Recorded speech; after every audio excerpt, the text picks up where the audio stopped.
a PG podcast, but then Devin just kept on dropping shits and fucks, and I'm just trying to figure out what's in her mouth. I just want to see him interview Francesco Accoli. No, he's a good human being, is what he would say about himself, I'm sure. Who's hosting this thing?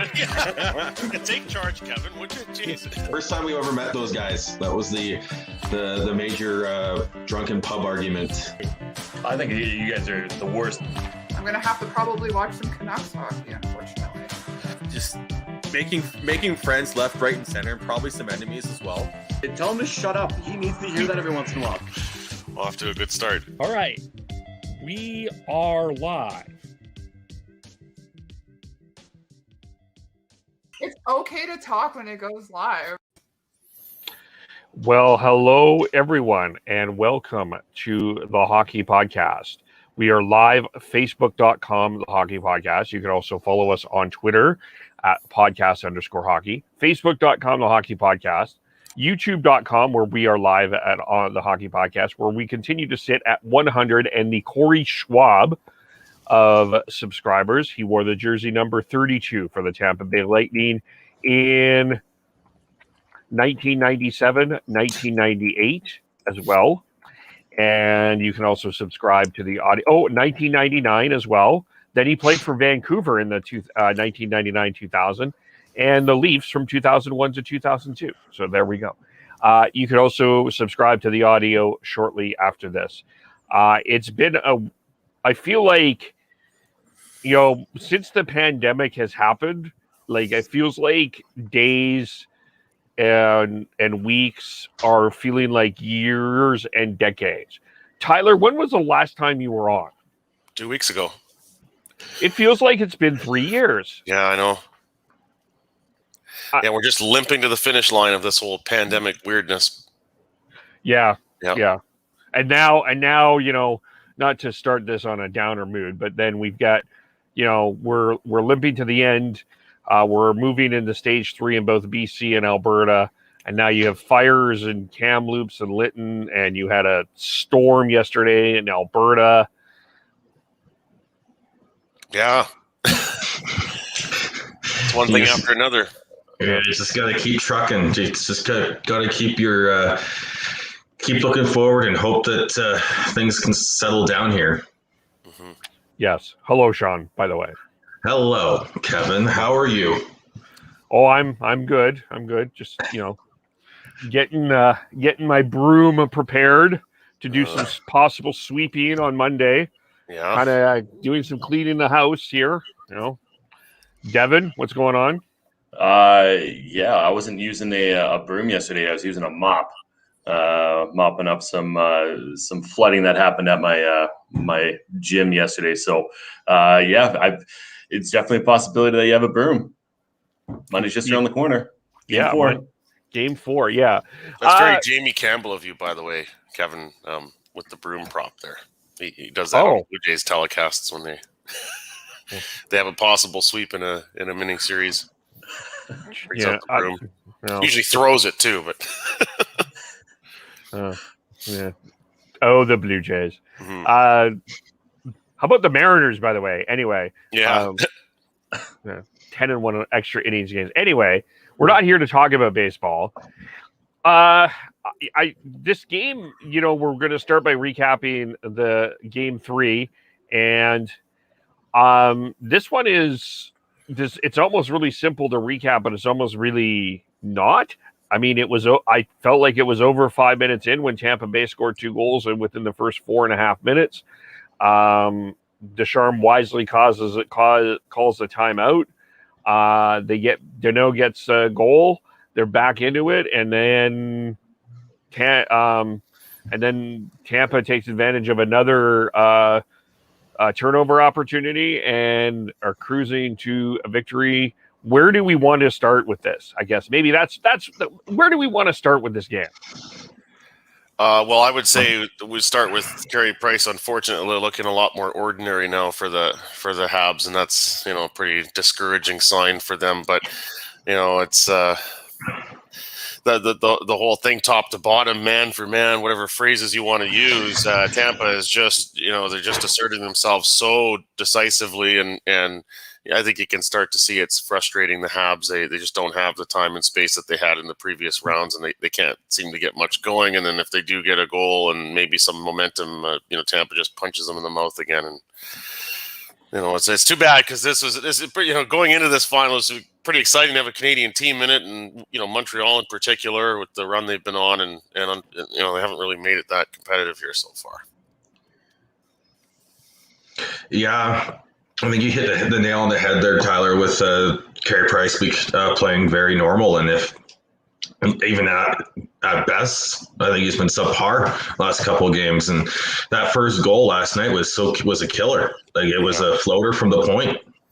You can't let those in if you're going to win. If you're going to win, and let alone what final score was 6-3. So like five of them were on Carey, and it just I think was that the first time that the Habs have lost after scoring more than 2 goals in I think 2 or 3 with 2 series. Mm-hmm. So it's a long road ahead. If they have any chance to do anything, they need to find a way to bat things down. For me, it's also the giveaways. The amount of giveaways that the Canadians have had is in that game was way too many. They had 23 giveaways in comparison to Lightning with 13. That just shows me that Tampa Bay's relentlessness and tenacity is overtaking and overwhelming the Montreal Canadiens, and you saw that last night. And to Price, he has to make those saves. As even the second goal, it was on the power play. So once again, you got to stay out of the box, Montreal, as much as you can. But he was screened when the puck went in, so it just trickled behind him. It's super hard. I don't know. I thought that Carey Price's game 2 was better than what some people have been saying about it. And last night, but he's not really getting much run support either. So it's kind of hard to have it all on Carey Price. But yeah, you know what? He isn't playing the way that he needs to play for Montreal to be successful. But it's a two-way street with making sure he gets the run support. Mm-hmm. Yeah, the turnovers. I mean, that's the point I agree with too. Is Tampa's pressure is now creating those turnovers, and it's easy to say, well, stop turning the puck over. Well, when you don't have any time and space, that's hard not to do. It gets pretty crowded out there in a hurry, and then in terms of just confidence, I mean, you look at the body language of the Canadians players versus the Lightning players, and it's quite the contrast there. And so, yeah, well, at least now maybe for Montreal, a 2-day break to reset here and try and come up with a different strategy. Try and keep it going here in the next game. I'm not usually one that likes to just write it off when it's at this stage, but it's hard to picture Montreal winning a game here at this point. Yeah, it just the body language, just the preparedness, like it just feels like, I mean, even line changes. It was what I think the third goal or the fourth goal, there was a terrible, like Petrie decided to get off the ice. Like a really terrible line change. And then it was the fifth goal where Eric Gustafsson delivered a large pepperoni pizza, like right down St. Catherine Street. Yeah. It's, and I mean, post Caulfield now, not goal Caulfield, hits a post and kind of just feels like he leaves. And there's a player on the Canadians. He used to play with the Canucks, and I haven't seen him. Have you seen a player named Tyler Toffoli? Yeah, pretty well a non-factor. Hey, especially last night. Yeah. And anytime he seemed to get near the puck, he just couldn't handle it either. Yeah, Montreal just looks like they are out of gas. That's what it feels like to me. And Tampa Bay is just on a different level than anyone else at this particular point. Well, especially when you're riding that top four defense as much as you are and putting them in difficult more and more difficult circumstances as the playoffs go on and on and on. That's why Gustafsson, you're seeing more and more Gustafsson because they can't. That top four just needs a bit more rest. And if you look at that, each and every single game, Gustafsson is getting a little bit more ice time, and that's been detrimental to the Canadians. Let alone the fact that we haven't seen. For some reason, I always get these two mixed up. Rodin Amarov, but I know that's the Leaf. Yeah, I know that's the Leafs prospect, but every time I think about that's where my head goes. We haven't seen him at all. So like that once again baffles me how they haven't had that discussion, or I'm sure they have, but haven't followed through with putting him in. Well, in the third period, Gustafsson. Sorry if I was interrupting here, but Gustafsson and Merrill couldn't get off the ice. They were on. There was like at least a 2-minute and 30-second shift that they were on in the second half of when it was 4-2. They could not get Gustafsson and Merrill off the ice, and the Tampa just was hemming them in. Yep. It wasn't just that pairing either. I think I saw at least one shift counter of with Ben Sherrod on the ice for over 2 minutes as well. Mm-hmm. He's been on the ice for 9 goals in this series. Wow.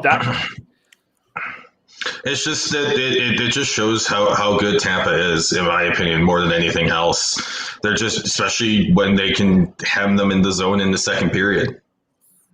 And because it's the long change, and they seem to be able to find a way to just hem the Habs in and keep control. Yep.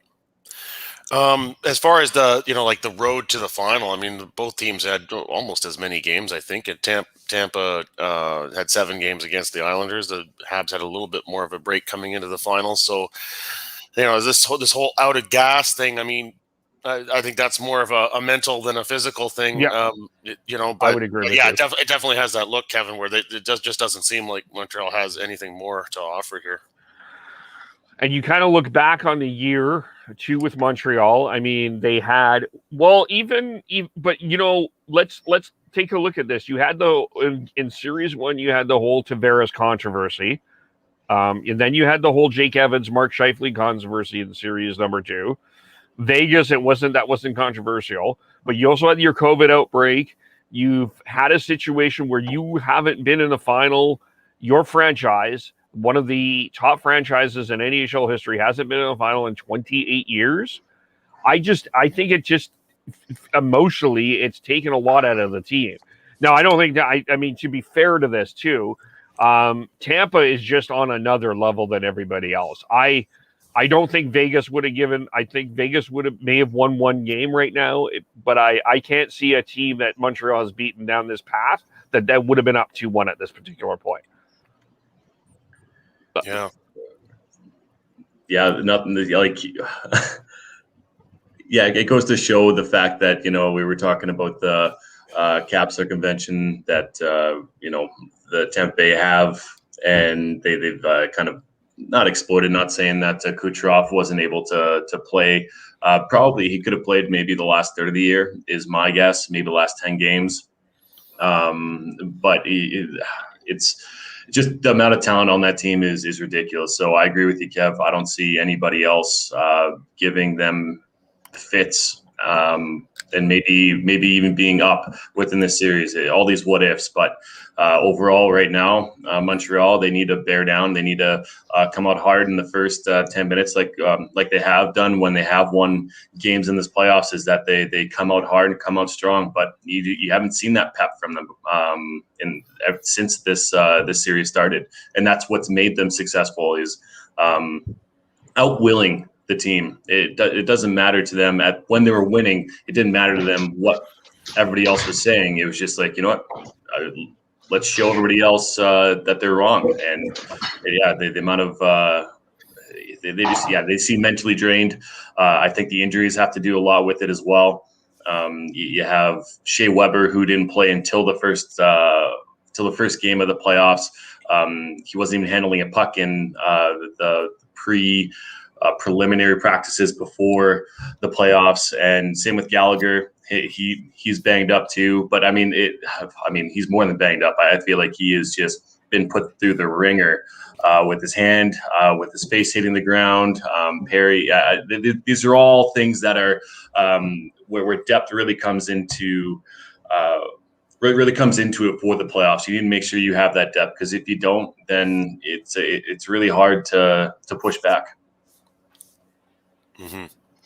Yeah, depth and managing injuries, and usually the team that wins the cup is the one that has the best depth and has it gets the best luck in terms of injuries. Because I think there's the Weber one and the Petrie. They're very unlucky sort of injuries or incidents that caused them to both probably not be at the top of their game. Yeah, I thought there was Craig Simpson said something really interesting last night. Wayne Gretzky said that there was 3 seasons, and there's a regular season, then there's a playoffs, and the Stanley Cup Finals takes you to a different level. And the other thing that I'm really sensing here is Tampa Bay's experience going through the bubble last year, getting as far as they did. I think the experience that Montreal had last year in the bubble helped them get this far. But what Tampa Bay has been through this far has helped them get this level. I think that's been the other thing as well. Mm-hmm. And their depth is... Go ahead, Tyler. Sorry. Yeah, I was going to say, it should be noted now, too. They played all season in the first 3 rounds of the playoffs with no bubble concept, and here they are back into it now to enable the travel for this series. So that's been pointed out by Gary Bettman. So, it's a bit of an adjustment Tampa's having to make here that's unusual going into a Stanley Cup final, and they've been handling it fine so far. Yeah. And their depth is ridiculous. You put Tyler, you get Alex Killorn is out, and then Matthew Joseph just comes in, puts together a beautiful pass. Tyler Johnson's either playing the center or wing. He had 2 goals last night, I think. It's 2 goals and only 9 minutes of ice time. Making it worth every second that he's out there. And you have to realize this is also the 3rd cup final that this core for Tampa's been to. They lost to Chicago in the 2015 final as well, and on that team was Stamkos, Johnson, Kucherov, Palat, Killorn, Hedman. That group is learned from that, and they were able to win it last year, and they're using that experience from both last year and that 2015 run for this year as well. Yeah. I was going to say, do we want to talk about a possible... They haven't won yet, so we won't talk about 3-peats or what happens with them next year. But I do want to ask about who you would vote for the Conn Smythe right now. If you were assuming that Jamie Campbell and I get together and we do some sweeping down at the Bell Center, and then we toss out the broom together in unison. Hey, shout out, Jamie. I'll be willing to do it anyway. Yeah. Who would you vote for the Conn Smythe? It comes down to either Vasilevsky or Kucherov right now. Kucherov has one hell of a lead in terms of the points. And he's got 32 points in 21 games in these playoffs. And the next best is Braden Point at 23 and 21. And then you look at how strong Vasilevsky's been these whole playoffs, and especially now in the Cup final. He's been the difference he was the difference in Game 2, and he was the difference. And I think he's made the key saves at the right times to keep the Tampa Bay Lightning up, or to keep. Or to stop the momentum that Montreal had chances to build, and I think it's got to be one of those two. I'm leaning toward Vasilevsky myself. Sean kind of outlined it there. I mean, let's not forget here. Shutout in Game 7 against the Islanders, that was huge, and typically, historically, a lot of weight gets placed on performance in the final. And as Sean just mentioned, I mean, Vasilevsky's performance he's kept the door closed when there's been any attempt at Montreal trying to get back in the game. Kucherov's obviously been great, but to me, right now, Vasilevsky stood out just a little bit more. Yeah, I got to agree with Tyler on that.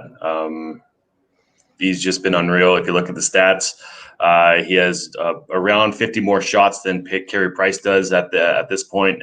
Has a .938 save percentage. Has had 4 shutouts and goals against a 1.94. I think it's almost a no-brainer. Nothing against Kucherov, but I think Vasilevsky deserves it. And I do think there is, a worthiness in putting Braden Point in the discussion, but he hasn't had the same presence, I guess, in this series as we've seen throughout the rest of the playoff run there. But obviously, him did he tie the Reggie Leach thing with the? No, did he fall one short? He fell one short. Right. So of the consecutive games with goals or whatever, and so that was pretty awesome too, and the big moments he shows up for. Yeah, I don't necessarily disagree with you guys, but like historically where Kucherov is at, like this has been an unprecedented territory. And also I think Twitter will explode if Kucherov wins the Conn Smythe, because this is a guy that didn't play all year because he was, in some people's mind, was air quote injured. I just for the entertainment fact, I would like to. I think I would. Part of me wants to say Kucherov, but I think ultimately it's hard not to go with Vasilevsky. You like not only Game 7. I think he hits 4 straight clinching series. He's got a shutout. I think to me that probably also cements that for me as well. I think realistically, Vasilevsky. I would go Vasilevsky, Kucherov, Point would be my top 3. Yeah, and I mean you look at it right now, and he's like by quite a large margin out goaltending Carey Price, and that I think that moves the needle in that direction even more. Well, especially look at Game 4 or Game 2. Sorry, Game 2. He was outstanding. Mm-hmm. Yeah, Montreal put on the onslaught, and he was able to weather the storm. Yeah. He's got 4 shutouts. His save percentage is .938. So there's only 3 since 2010, 2011. There's only 3 goaltenders who with a better save percentage than him, and that would be Quick in 2012, Thomas in 2011, and then Rask in 2013. And depending on how he does next game, like he could be right up there with them. So if I think it's as historic as what Kucherov has done, Vasilevsky's playoff performance is just as good and just as impressive, in my opinion. Yeah, no, I'm not. Yeah, I don't disagree. I think both are. Yeah, it's Vasilevsky for me, but the entertainment part of it, the Twitter entertainment would be Kucherov. But that is a good point, because I never really thought about that people want to say that last year they had an asterisk because it's in a bubble and a shortened season or whatever, and this year there might be another quote unquote asterisk beside this, just because of that cap circumvention and how they conducted themselves throughout the regular season. One area I would counter to their cap circumvention is how they have drafted, which has been like, you get Braden Point in the 3rd round, you get Anthony Cirelli in the 3rd round. Nikita Kucherov isn't a 1st-round pick. People forget that he's a 2nd-round pick. They did not go out and get that big signing free agent. They went and they've basically done pretty much a draft and develop model with some. They have made trades. They made the big Ryan McDonough trade a few years ago. They robbed Mikhail Sergachev from Montreal. They made a quiet acquisition to David Savard this year, but they haven't made. And then a couple years ago, Blake Coleman and Barclay Goodrow. But they haven't made that massive, earth-shattering, franchise-altering trade. It's been mostly this core, as Sean mentioned, that has been through this run. I would say the McDonough trade's an earth-shattering, franchise-changing trade. Yeah. But how long ago was that, though? 2 years ago? No, I think it was longer than that. Yeah. Well, at least 4 years ago, I think. But yeah. While Sean's looking this up, I'm just going to also say that do you guys know where Chernak came from? LA. The Ben Bishop trade. Yeah, Peter Budaj as well going over with Chernak to Tampa Bay. So I mean, yeah, do you have that up there, Sean? The trade, the McDonough trade, where they acquired McDonough and JT Miller, was February 26, 2018. So 3 years ago. So it was after that 2015 run. We're looking at it's basically 2 years before. Yeah, like it's 3 years. 3 years, and I think that when you look at how long it takes to build a team, that's an earth-shattering trade that they were able to use to acquire a top pair defenseman. They got JT Miller, which they ended up trading for a first-round pick, which would end up turning into Blake Coleman, I believe. Yes, because it was that trade. It was that pick that they sent to New Jersey for Blake Coleman. Yeah, and then they gave up Vladimir Mestikov, Libor Hajek, Brett Howden, who is a very good center with the Rangers now, a first round pick, and it ended up being a second round pick because did win the Stanley Cup in either 18 or 19. So it was the first and the second. So that's huge. The amount of capital they gave up and assets they gave up to get McDonough and JT Miller, which ended up turning into Blake Coleman. That, to me, that's a franchise-changing trade, franchise-altering trade. Yeah, I guess I would use it. My point is, it's their moves have been more shrewd though. Like they're not. How do I'm really confused on where you're coming from here, Kev, because to me, like acquiring a top pair defenseman, and that's what Ryan McDonough is. That is franchise changing, franchise altering. Are you talking about maybe like a swing for the fences overpayment? Yes. Okay. Well, that's They haven't done what a lot of they haven't been a team that has put in their chips right. They haven't went all in per se. I would say that again, using the first that they got from Miller, and then their other first to acquire Goodrow and Coleman put their chips all in last year for a 2-year window. But that's more. I feel like that's more shrewd than it is like Earthshot. I don't know. I didn't look at it as like, oh boy, this is the big move that is going to put them over. That everybody's like, it's not the media.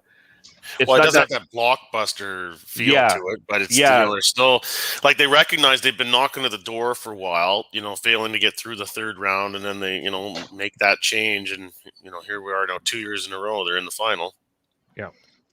I still am confused, sort of your logic. I can kind of see what you're trying to say, but when you say earth-shattering, like blockbuster, that's the Ryan McDonough trade, like bar none.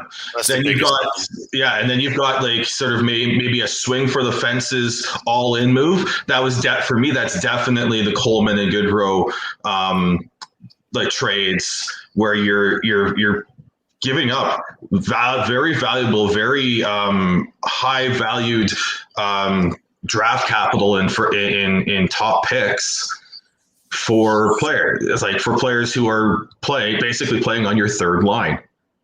It worked out. It looks really shrewd now because of it worked out. But if it didn't, you gave up a first round pick for a guy who was playing on your third line. That was a huge gamble and a huge swing for the fences by Julien Brisebois last season to pick up those two players, and it's worked out. And he looks like a genius because of it.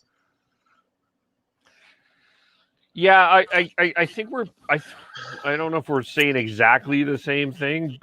I guess I look at those trades as like.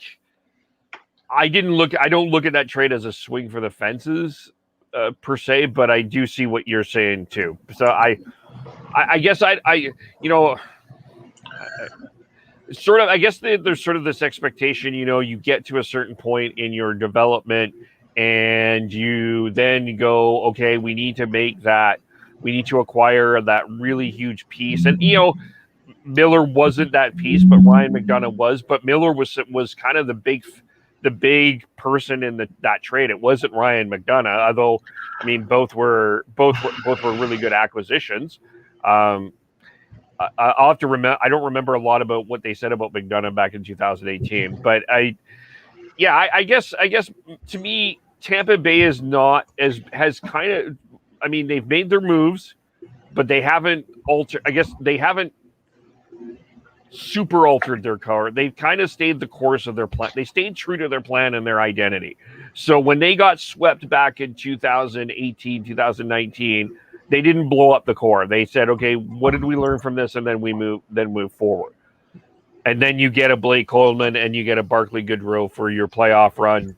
And you make those moves at the trade deadline, swing for the fences, shrewd, whatever, however you want to call them. They're the right moves at that time, and Breezeball looks like a genius for it. So, sort of, I guess that's my point. Is they stuck to whatever their plan was, and they didn't alter it in terms of. I mean, they altered their plan, but they didn't significantly alter their plan. I'm probably still confusing everyone. I understand what you're saying as far as like swing for the fences. When you swing for the fences, you want the big names. Ryan McDonough, he was the captain of the New York Rangers when he got traded. He's a decently big name as far as a good depth defenseman. I mean depth as in second line, second pairing defenseman. Who can play up in your lineup in your first pairing if you really need him to. But giving up a first for Coleman and for Goodrow, that's sneaky good, and not someone who you really want to give up a first round pick if you're not going for it. Yeah, because there were some people kind of chastising. Sorry to interrupt, Sean. There were some people that were chastising the Lightning for giving up first round picks for those guys. Yep. Yeah, and that's why I said that was a swing for a fence deal. And I maybe it's just me, but I think you guys are all underrating how big of an acquisition Ryan McDonough was. He was the big name in that trade. It wasn't JT Miller. It was Ryan McDonough, in my opinion. Like, I look back at that and what they were looking for. They were looking for a top pair, top four defenseman that could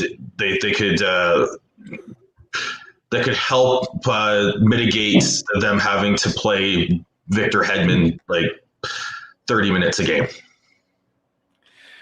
I think they maybe for me at the time, if I remember correctly, JT Miller was one of the big trade targets though in the offseason, for the trade deadline that year.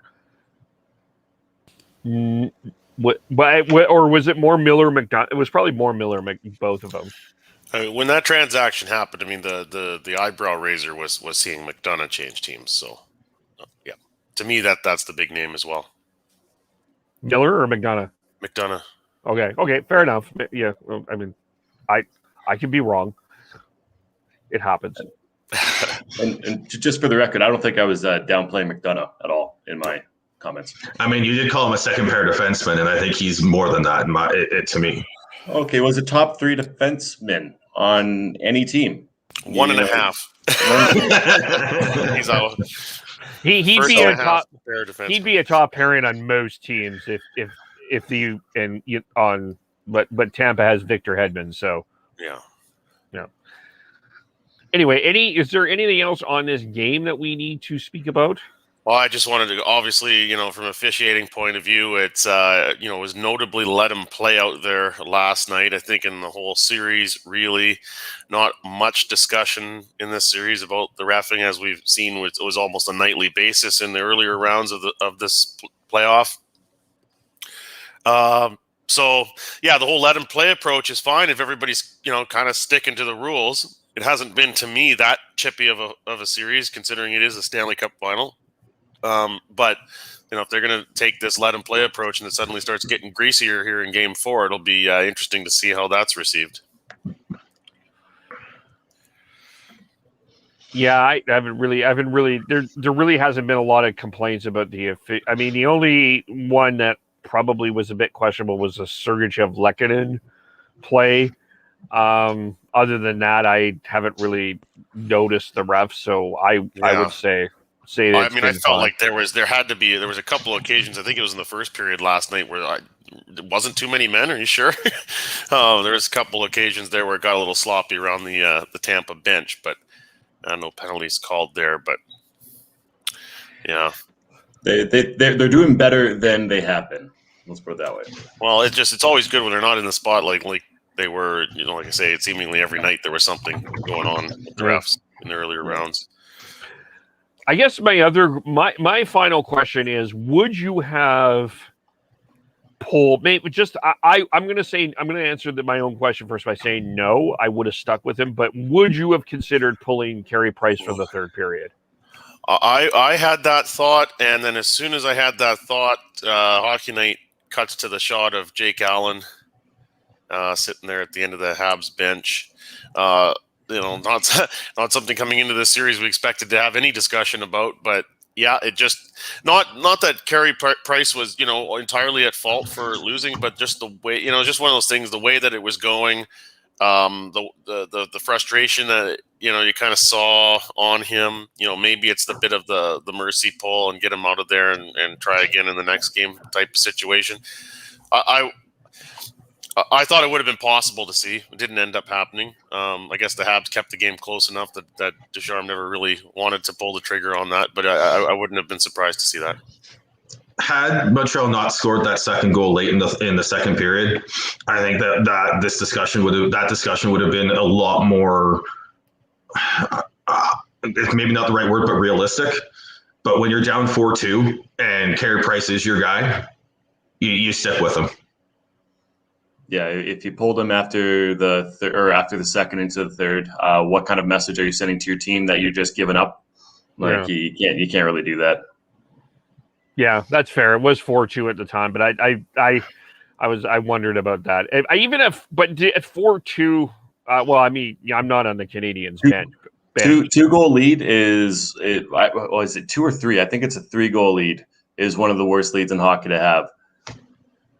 So a 2-goal lead is if they get 1 goal, but I don't think that's really in the minds of the Tampa Bay Lightning anyway. So not really. Yeah, I mean, if it's a 3-goal margin and a couple of them are really quick and stinky, then it's a different analysis there, I think.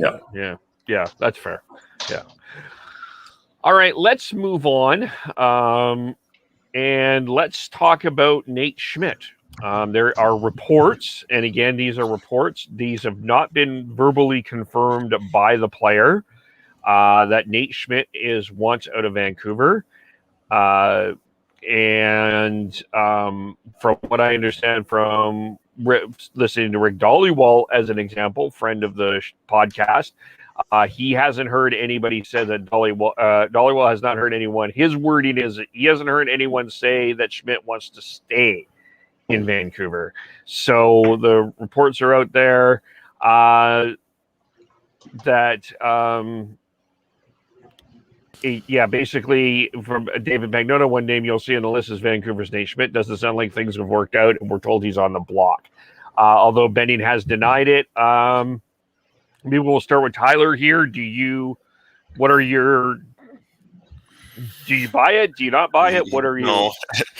No, I don't. Although I think that's something the Canucks should be considering. I mean, they didn't get the Nate Schmidt they were expecting to see this past season, but over the last year and a half, leaks out of the Canucks organization and these rumors, I mean, in a lot of cases have turned out to be wildly incorrect. So I just kind of shrug at that.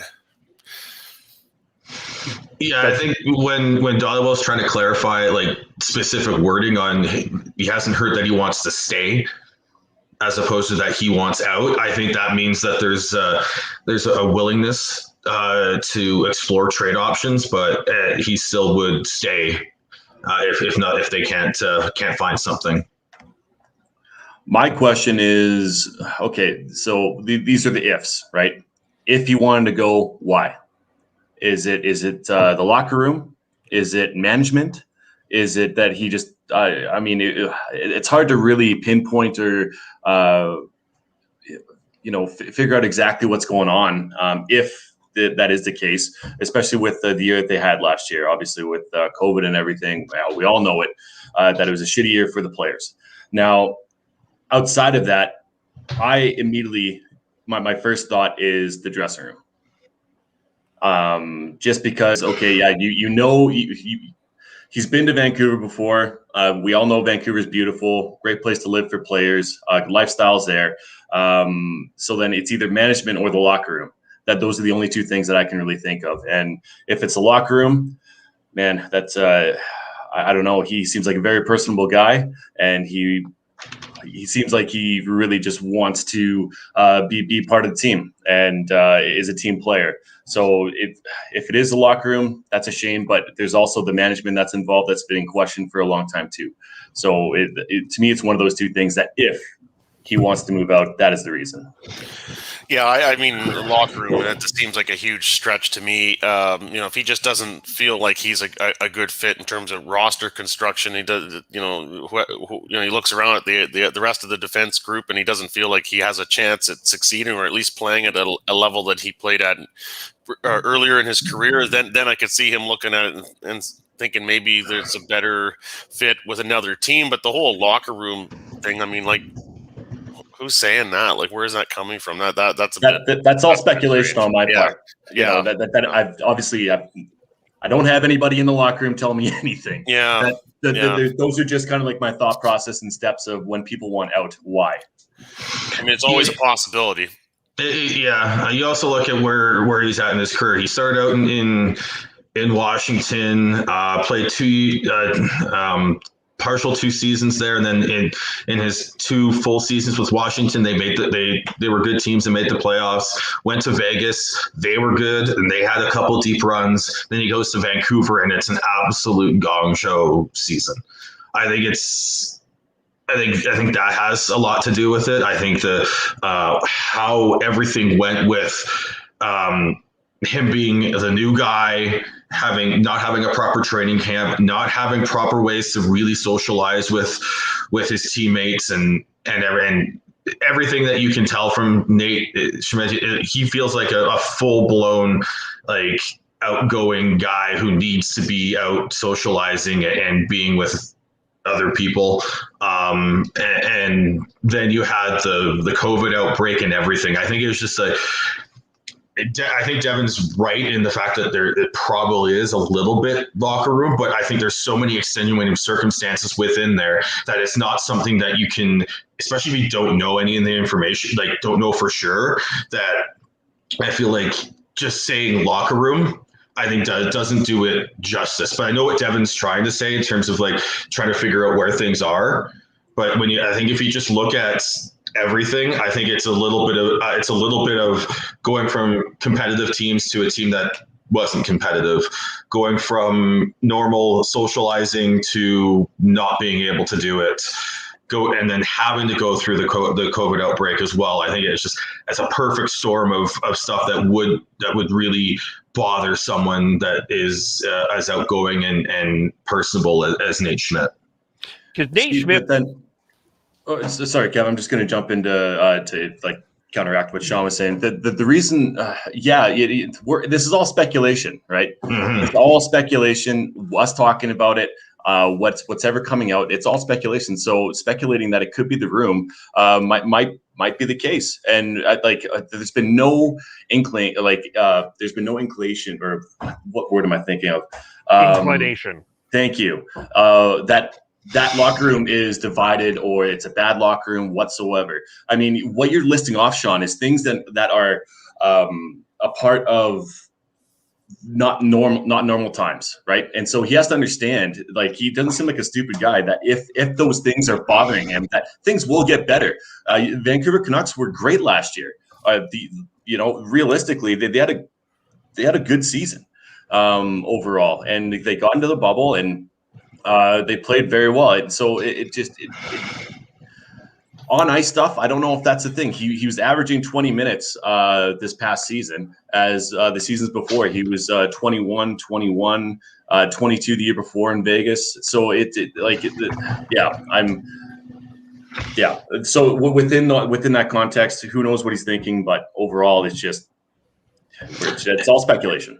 And that's why I'm saying I think it's a perfect storm of things where it's not necessarily that he didn't like his time here, but it's just you throw in all that information And to me, it seems like he'd be open to a change a lot more and then as opposed to saying like what JT Miller says, like, no, I want to stay. I also think, like, just what I was going to say too. I mean, you know, with all the bubble, we never. I mean, Jeff Patterson has talked about this as well, as he doesn't feel like he has the same rapport with the players that he's had in years past. I mean, he's never really met Niels Höglander, as an example, and he's never had the chance to really physically meet Nate Schmidt. I would imagine if it was like non-COVID times, Nate Schmidt would be doing a lot of charity events. We'd probably be seeing a lot of public appearances from Nate Schmidt. And I just think that, you know, he hasn't had the opportunity to be himself. So I do agree with Sean on that. And I guess also, though, I'm a little hesitant. I got to be honest, I'm a little hesitant about this as well, because it just, sometimes I feel like people are trying to create content for the sake of content. Like maybe I'll flip this. If I would I be surprised if Benning has offered Nate Schmidt in trades? No, I wouldn't be. I could see that making sense.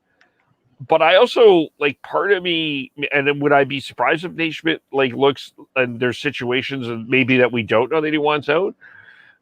Maybe, but just part of me is just like, I'm not sure I'm trusting that I believe it. Maybe it's the fact that I have a diploma now, but my spidey senses are not tingling that this makes a heck of a lot of sense. Yeah, although, you know, when you have Rick Dollywall saying like none of his sources are denying it or pouring cold water on it, and it's only Jim Benning denying it, there is a bit of smoke there. But I don't know. Like I said earlier, there's been a lot of stuff thrown out on the Twitter from media people, you know, speculating this and that about the Canucks that hasn't turned out to be true. You know, most notably, change of general manager or coach. I mean, neither of those things occurred. Everybody thought the goalie coach was going to be gone. He's back. So, you know, I just have to shrug my shoulders at that. Yeah, Miller, the JT Miller trade request too. That was another one that there were reports out of, and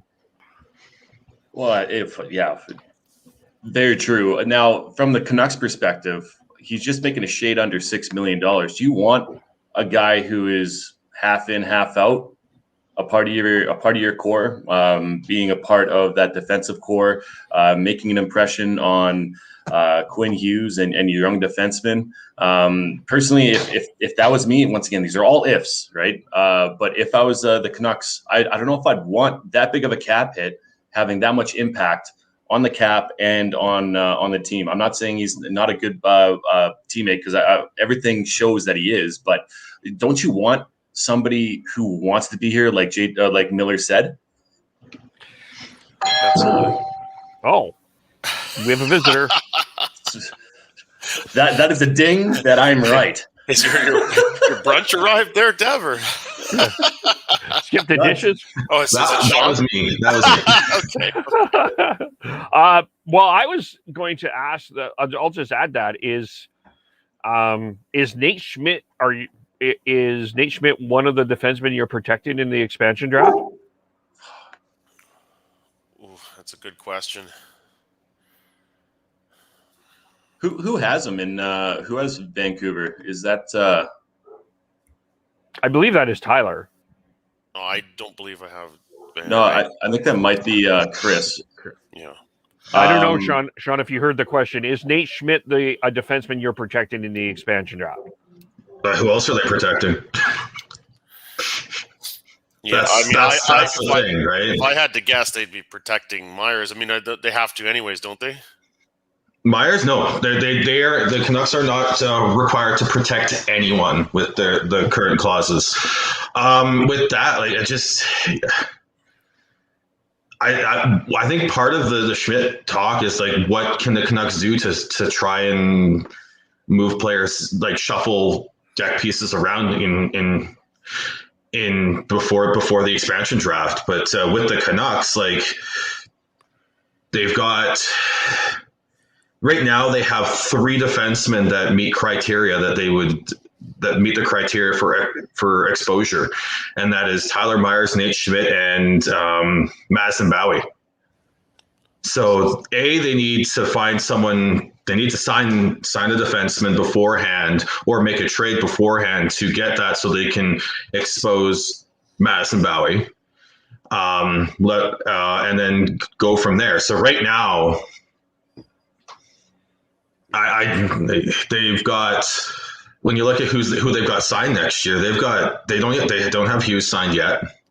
They've got Myers, they've got Schmidt, and that's it for proven NHL defensemen that are currently under contract. So I think at this point, if all things are the same going into the expansion draft, they will be. Okay, so because I mean, I was just thinking maybe if he's speculating that he wants to protect, if he's unprotected, then maybe that's where part of the trade request is if you're not going to protect me, then I'm open to being traded somewhere else other than being exposed by Seattle. That I'm just speculating. I'm not saying that that's true, but maybe that's part of it. But yeah, well, why would he be against Seattle? Well, I mean, he did the expansion thing with Vegas. Maybe that wasn't that appealing to him. Perhaps, I don't know. Yeah, I mean, we're really reaching for material here, though, fellas. That's where I'm at too. I think we're just full on reach here in terms of all that. I think it's more just and everything that went wrong with last season more than anything else. And I think he might just be maybe it is anything. It's just something that he's more. Yeah, he currently has a 10-team no trade list, and maybe he's willing to open it up even more. And there's only like say 5 teams that he's not willing to go to. I just and maybe I'm searching for material, but I'm wondering with this, and I kind of bring this in with the Matthew Tkachuk rumors as well. I wonder what the question is being asked. Like, what is the question that, like, if that makes any sense? Are you asking, like, what are? It sort of feels like it's a bit of a leading question. Like, I mean, if it's an example, if you're asking Matthew Tkachuk, would you want to play in St. Louis at one point in your career? He probably would say yes. And then they're saying, well, Matthew Tkachuk is willing to, and then they're using that as like Matthew Tkachuk wants to be traded to St. Louis and maybe someone said, hey, Nate, would you be willing to move? Yeah, I would not be, and then they're saying, well, Nate Schmidt wants to be traded. And so maybe I'm wondering if they're overreacting to the question to create that. That's sort of part of what I'm wondering. Yeah. With Tkachuk, the rumors of Tkachuk had to do with the fact that he was not the same player after the Muzzin puck flip incident, and that is where that came from. The original thought of, okay, well, if he's not fitting in here within the locker room, and they are steadfast on keeping that leadership group and not transitioning it to who we thought would be the next captain of the Calgary Flames, which was Matthew Tkachuk in most circles. Then that's where that question came from. So I think they are a bit separate, but you do have that little gray area. It's like, oh, well, yeah, maybe from the player saying that they want to play somewhere else. And yeah, you're just, I guess, if that's the case, again, if they are just trying to create content. Yeah. And just so I think it's nothing that they're trying to do maliciously. I just think that they're seeing something, reading into it, and then it's easy to spiral from there and all that. I don't think there's any maliciousness involved in this. Just media trying to create off-season content based off of a quote that they heard or hearsay. The game of telephone is always fun, right? So I think that's probably what's going on here. Is he open to being moved? Probably. Is he wanting out? I think that's debatable. Yeah. I'd say there's probably over 50% of the players that would be open for a trade within the NHL. So realistically, it's not a far reach. Yeah. Yeah, let's move on. I think we've beaten that horse to its death. Yeah. Joel Eriksson X signed a deal with the Minnesota Wild. It was 8 years, $42.5 million. Just kind of maybe get some thoughts on that. I think Interesting that was shortly after what Ryan Nugent-Hopkins agreed with Edmonton. So I don't know. I kind of think not a bad deal for both Eriksson Ek and the Wild. I think both come out win-win. If anyone comes out badly, it's going to be Eriksson Ek, because I think he still has some upside there, and I think he could be a steal because this will take him to age 32. I think in the 28 through 31, maybe even until the end of that contract, I think he could be an absolute steal at 5.25, especially because that's when the cap will no longer be flat and it'll be going up. Well, to see him take that kind of a deal and for as long, to me, it's a signal that there's high confidence in what Minnesota's putting together there, and their chances of getting to contender status here in the not too distant future. I think, it's a win-win right now. I don't think Eriksson Ek would get much more, depending on how he develops overall. He might get maybe $500,000 more a year if he did a short-term contract, as far as his next contract goes. But being a shutdown center, I think that's a good deal for Ek and for the Wild. Yeah. It's I agree, and Minnesota will be an interesting team to look at in the off season here too, because they still have Kevin Fiala and Kirill Kaprizov to sign, and they still have to figure out how they're going to approach that the expansion draft, because they've got 3 defensemen that need to be protected with no movement clauses, and then Matt Dumba, who doesn't. So do they go 4 and 4 or 8 full skaters and protect 4 defensemen, or are they going to let a defenseman go and let Matt Dumba go, or trade him beforehand to just in a deal similar to what we saw Nashville do with Victor Arvidsson? Yeah, we all know that Dumba's been on the trading block for the past few years now. Big talk here in Calgary that Calgary was in on it and probably should have gone after him. But the fact that Bill Guerin hasn't found a dance partner here with Matt Dumba kind of makes me think that they might just let him go. He's a formidable defenseman, and he can play very, very well. But I think his best years are behind him. But it's going to be intriguing to see how Bill Guerin really proceeds within this offseason. He's a right shot defenseman, only 26. Like, he's right in the prime of his career, and is $6 million for the next 2 seasons. I think any team should be all over that. And I think it's more about getting the right price more than anything else. And Guerin's trying to pull a Joe Sakic with Matt Duchene trade here and get the right deal. The only thing is that with that, the Duchene Sakic, there was no real deadline. And now there is a bit of a deadline with the expansion draft. I have something to say of controversy. Really?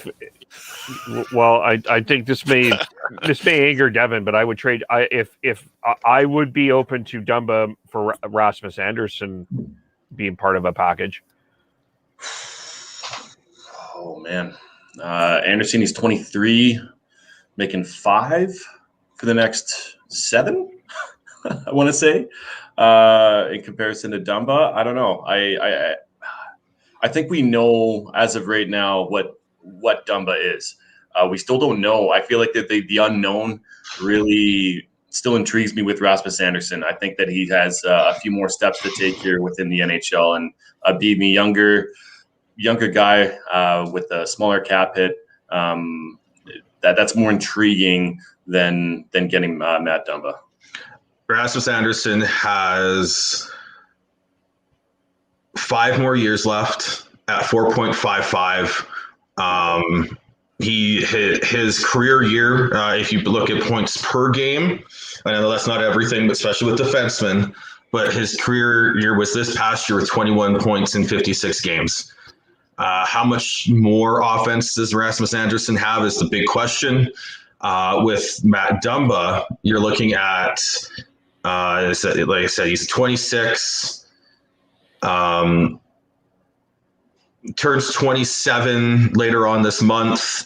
He's got 2 years left at $6 million on the cap, and has scored double digit in goals as a defenseman.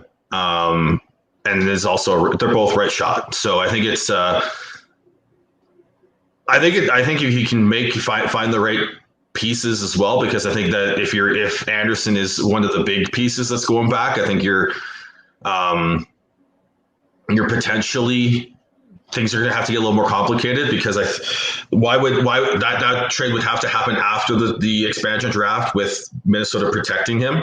Because why would Minnesota do that only to have to either protect Anderson and not really change up how they can approach the expansion draft? So if that's a trade, I think that happens after. Yeah, I'm just saying that, like, if you're I do think that if I'm the Flames, and the Canucks, actually, I both of our teams, even the Leafs, I think Dumba would be a guy that I would want on my team. It is a little weird that this hasn't happened. Well, Dumba does also have a 10 trade no trade list as well. 10 team no trade. Fair.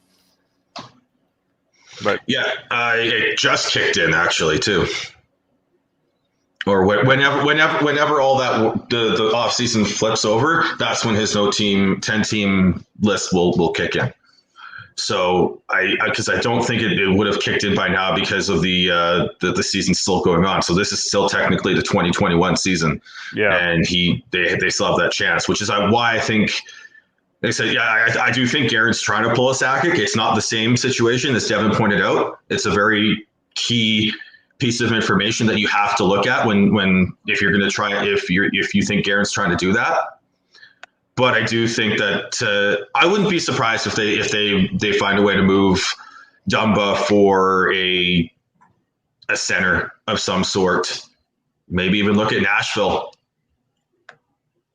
Yeah, sure. Yeah. If Guerin's willing to try and see if they can salvage or reclamate Ryan Johansson or Matt Duchene. Man, this offseason is going to be so fun. I'm really looking forward to this. This signing season, as they promoted last night, starting July 21st, is going to be a lot of fun. Like, we may need Tampa to start the brooming to Monday for us to have the break, because it's going to be insane. Yep. The other thing we just wanted to quickly touch on for sure with Tyler here as well, ESPN has announced their NHL analysts, their panel, and kind of maybe get Tyler's thoughts on who's there. Some of the big names that we know: Ray Ferraro will be there, Cassie Campbell-Pascal will be part of that broadcast team, Leah Hextall as well, some other names as well. Get what you are thinking there.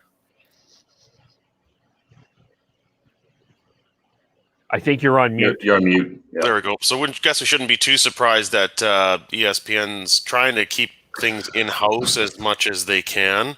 I was hoping to see Gary Thorne come back, but I can understand why ESPN didn't want to go that route. He's an older guy, and they're just starting this deal now.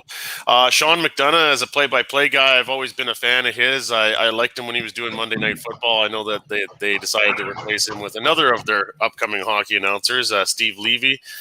But Sean McDonough, I remember him from his days at CBS calling the World Series with the Blue Jays. So I'm interested to see how he'll do as a hockey play-by-play announcer. Very diverse group. They got AJ Malesko there. I think that's going to be great for their coverage. He's been awesome on NBC. I'm surprised with Cassie Campbell-Pascal in a couple of ways. One, I didn't think she was that interested in doing work south of the border, but also she's still going to be working for Sportsnet as well, which is a bit unusual to see that kind of a crossover. The Ray Ferraro thing is more expected because of TSN and ESPN's co-ownership.